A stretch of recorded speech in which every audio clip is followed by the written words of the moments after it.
toi, Jean-François Caron, qu'est-ce que tu en dis de tout ça? Comment ça va? Ça va bien, toi? Très bien. Très bien. Ben, écoute, Tout le monde a parlé de ça en fin de semaine. Mais on t'a pas entendu, donc j'ai hâte d'entendre ton son de cloche. Tu as regardé, je revérifie toujours, le vidéo au complet? Oh oui, je l'ai écouté au complet. Ben oui, il faut faire ça au complet pour bien juger. Ben oui. Surtout voir la réaction des autres personnes dans la salle, y compris l'ambassadrice d'Ukraine aux États-Unis. Puis je pense que c'est un point sur lequel il n'y a pas beaucoup de gens ont cherché à comprendre. Mais en tout cas, une chose est sûre, là, on a affaire à deux visions du monde là, que j'évoquais la semaine dernière. Donc, d'une part, vous avez le monde réel qui se fixe des objectifs clairs avec une stratégie qui est adaptée. Ça, c'est Trump en ce moment. Puis il agit uniquement en fonction de l'intérêt national américain. Ça fait en sorte qu'il met en place des actions qui sont froides et amorales.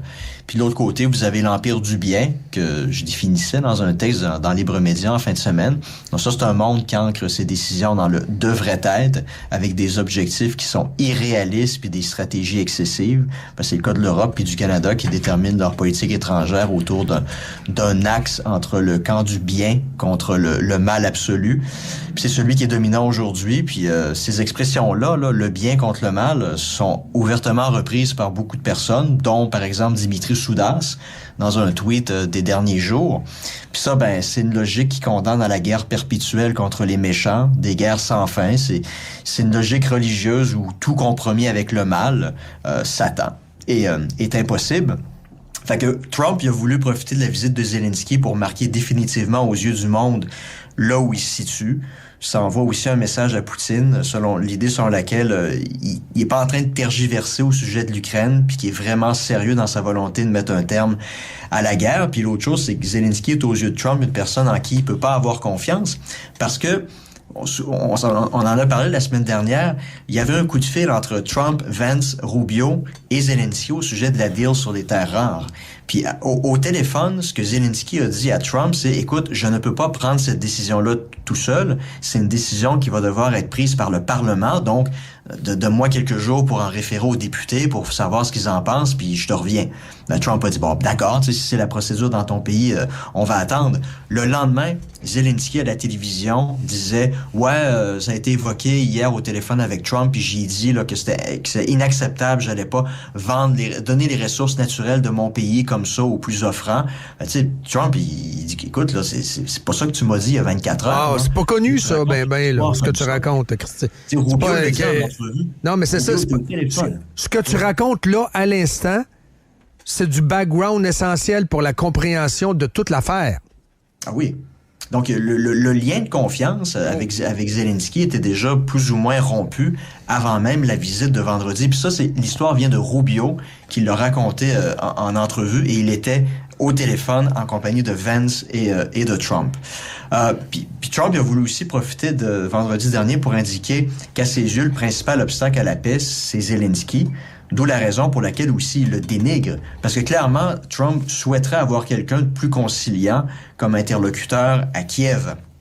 Et le problème, c'est que ce qui s'est passé vendredi dans le bureau ovale, ça peut aussi hypothéquer la possibilité qu'il y ait un accord de cessez-le-feu en Ukraine, parce que Poutine va jamais signer la paix si l'Ukraine, qui est désormais aidée par l'Empire du bien, continue à combattre. Parce que l'Europe a adopté en fin de semaine un plan de paix qui est complètement irréaliste. Ça repose sur l'idée d'une Ukraine qui est en position de force, et je cite, alors que le pays est militairement à genoux, puis qui repose aussi sur des garanties de sécurité américaines, ce que les Américains vont pas offrir. Donc l'Europe puis le Canada condamnent l'Ukraine à une guerre perpétuelle, puis avec à la clé une défaite quasi assurée, puis un risque évident d'étendre le conflit. Donc c'est à nouveau l'été 1914. Vous avez des somnambules qui marchent vers la guerre totale. Puis en fait, là, malgré son bombage de torse puis ses déclarations guerrières, l'Europe est faible, est extrêmement faible. Elle n'est pas prête militairement, puis encore moins psychologiquement à une guerre directe avec la Russie. Par procuration, oui, ça, il n'y a pas de problème. Mais non, dans ce contexte-là, là, imaginez la Russie qui essaierait de tester la véritable détermination européenne en ayant, par exemple, recours à une frappe nucléaire tactique.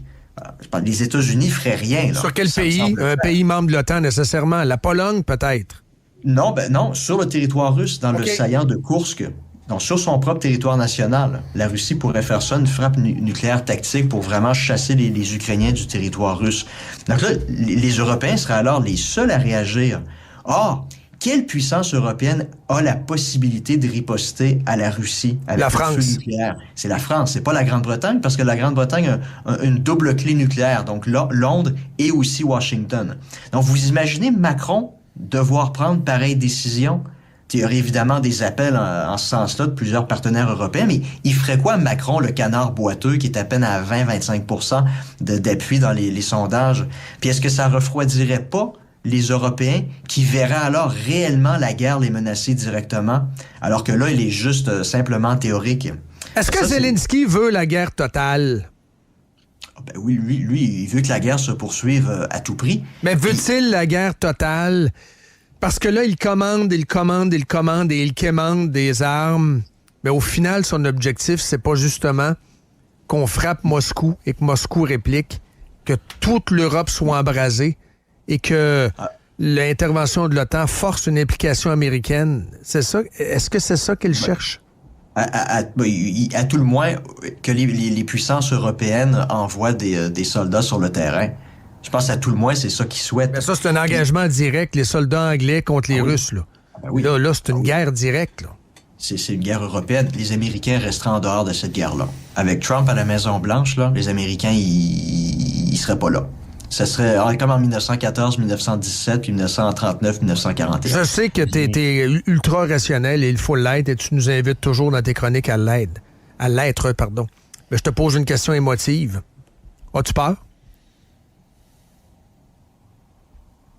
C'est une bonne question. Je suis pas le genre de gars qui a tendance à avoir peur.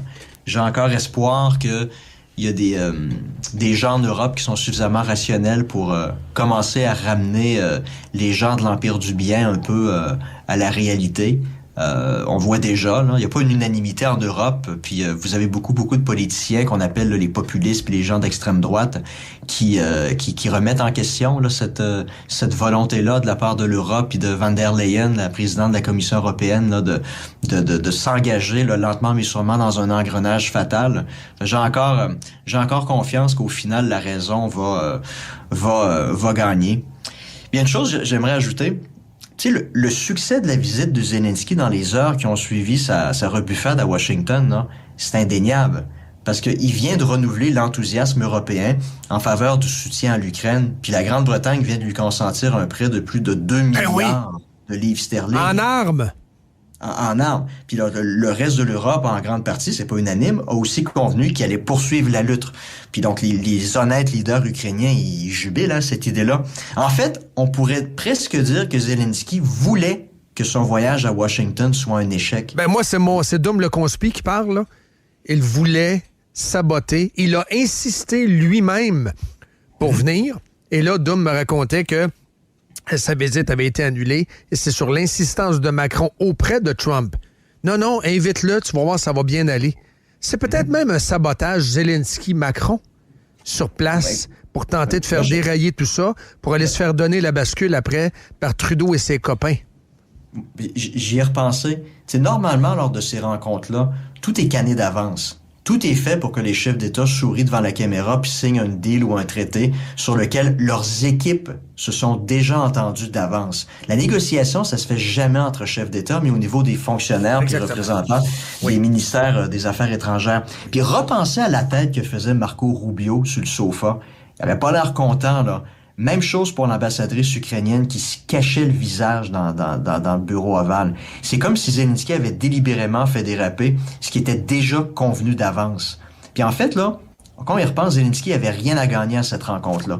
Il allait devoir donner ses ressources naturelles aux États-Unis qui allaient en retour s'attendre de Zelensky qui signe la paix qui veut pas, ou en tout cas pas une paix sans garantie de sécurité de la part de Washington, ce que la Maison-Blanche lui donnera pas. Donc, faire déraper la rencontre de vendredi, ça faisait son affaire, d'autant plus que ça a créé une réaction anti-américaine tellement forte que le reste du monde occidental a fait sa profession de foi, puis a réaffirmé sa volonté de continuer le combat en continuant à faire couler l'argent à flot. Mais il y a aussi une autre possibilité envisagée. Pourquoi la Grande-Bretagne mène ainsi la charge pour la poursuite du combat? Pourquoi Londres a été la première capitale que Zelensky a visitée? C'est pourquoi Keir Starmer est prêt à délier les cordons de la bourse à hauteur de 2 milliards. Puis la théorie qui circule présentement en Europe, puis c'est sur la base de fuites qui proviennent des renseignements ukrainiens, ça a été sorti par un journal tchèque en fin de semaine, c'est que Zelensky aurait déjà vendu les ressources de son pays à la Grande-Bretagne. Puis le 16 janvier dernier, personne n'en a parlé, mais c'est sur le site web de Keir Starmer, vous pouvez aller voir vous-même, les Ukrainiens puis les Britanniques, le 16 janvier dernier, ont signé un accord de coopération stratégique de 100 ans, soit 4 jours avant le retour de Trump à la Maison-Blanche, qui prévoit 3 milliards par année jusqu'à la victoire. Et c'est à ce moment-là que la deal aurait été acceptée. Puis donc, Zelensky pouvait pas signer la deal avec... Si cette théorie-là est vraie, c'est que Zelensky pouvait pas signer la deal avec Trump. Puis Trump a désormais aucun intérêt à s'impliquer pour offrir des garanties de sécurité, alors qu'il profitera pas de la paix, mais va simplement servir gratuitement, puis sans contrepartie, de bouclier au service des intérêts britanniques. Donc, il n'y a aucun intérêt, lui, à poursuivre la guerre, qui coûte cher puis qui l'empêche de rétablir des liens avec la Chine, avec la Russie pour affaiblir la Chine, ou pour la faire cesser. Parce qu'au final, si l'Ukraine a vraiment vendu ses ressources naturelles à la Grande-Bretagne, ben les États-Unis ne pourront pas exploiter les ressources ukrainiennes. Ça veut dire que UK a fourré les États-Unis. Oui. Oui, donc la seule option, c'est le désengagement complet de la part des États-Unis, d'où la façon cavalière avec laquelle il a traité Zelensky, parce que Trump, les États-Unis, ils n'ont rien à retirer de lui. Donc, il est maintenant dans l'intérêt des Britanniques de continuer à soutenir l'Ukraine dans l'espoir que les Ukrainiens en viennent à geler eux-mêmes le conflit. Trump est vraiment... Trump, donc, réalise-t-il ce matin qu'il s'est fait poignarder, peut-être par Macron, qui est de connivence avec Zelensky pour aller saboter ouvertement et publiquement la rencontre, et par Starmer, comment il s'appelle? Starmer, pardon. Keir Starmer, le nouveau premier ministre, qui est là depuis une seconde, très woke, très de gauche. Est-ce que Trump est au courant qu'il se fait pistonner par les deux? Écoute, s'il y a un journal tchèque là, qui a sorti l'histoire sur la base de fuite des services de renseignement ukrainiens, là, Trump est au courant. Là. Puis les Russes sont au courant aussi. Là. Fait que c'est dans l'intérêt des Britanniques maintenant, si cette théorie-là est vraie, de continuer à soutenir l'Ukraine dans l'espoir qu'ils en viennent à geler eux-mêmes le conflit puis à forcer les Russes à négocier un cessez-le-feu, parce qu'ils savent que les Américains sont out puis ils fourniront aucune garantie de sécurité. Fait que leur seul espoir pour exploiter ce qui leur a été promis, c'est que les Ukrainiens arrivent à geler les lignes de front puis ils vont tout faire pour leur permettre de le faire. Donc en fait, la chicane de vendredi dernier, ça cache peut-être beaucoup plus de choses qu'un simple malentendu entre Trump, Vance puis Zelensky. C'est peut-être le reflet d'une guerre à l'intérieur même du bloc occidental pour l'accès et le contrôle des ressources stratégiques. C'est une guerre civile, entre guillemets. Oui, puis c'est en tout cas une guerre que les États-Unis auraient, pour l'instant du moins, perdue. Ça reste nos deux principaux alliés aussi, là. L'Angleterre et les États-Unis. Et au final, qu'est-ce que Trudeau... Oui. Et au final, qu'est-ce que Trudeau faisait là? À dire « Boots on the ground, Mr. Trudeau ». Il n'y a rien d'exclu. Qu'est-ce qu'il est allé dire là aussi? Ça, je commence à en avoir plein mon casque. Des promesses en l'air, de peut-être qu'on va envoyer des soldats, alors qu'on est aucunement consulté. Il y a 20 milliards qu'on a mis sur la table pour l'Ukraine. Ouais. On ne sait pas, il est où, là? Non, mais je pense qu'une question comme celle-là, là, il y a des élections qui vont être déclenchées très prochainement, là. Honnêtement, je pense que ça, c'est une question qui devrait être... peut-être pas la question de l'urne, mais c'est une question qui devrait être partie. Poilier avait super pro-Ukraine. Il a renvoyé le cash, lui aussi. Ouais, ben c'est ça. Le problème, c'est que là, tous les partis vont devoir se commettre sur cette question-là, précisément dans tel contexte. Qu'est-ce que vous feriez? C'est quoi votre promesse, vos engagements? Parce que là, oui, des milliards et des milliards de dollars, là, ça a un impact sur le porte-monnaie des gens, parce qu'en moyenne, ce que ça a coûté milliards de dollars envoyés en Ukraine, ça correspond, tous les Canadiens là, qui soient nés ce matin ou qui aient 100 ans, ça correspond à peu près 450$ par tête de pipe. Là. C'est un fardeau assez significatif. Mais là, si on commence à envoyer des soldats canadiens dans une situation d'un conflit gelé à moitié où c'est pas trop clair, si il continue à avoir du soutien logistique de la part des Européens, ben les gars là qui vont être dans le no man's land, là, ils vont se faire tirer dessus. Là. Donc, si on se ramasse avec des soldats canadiens... Non, c'est ça.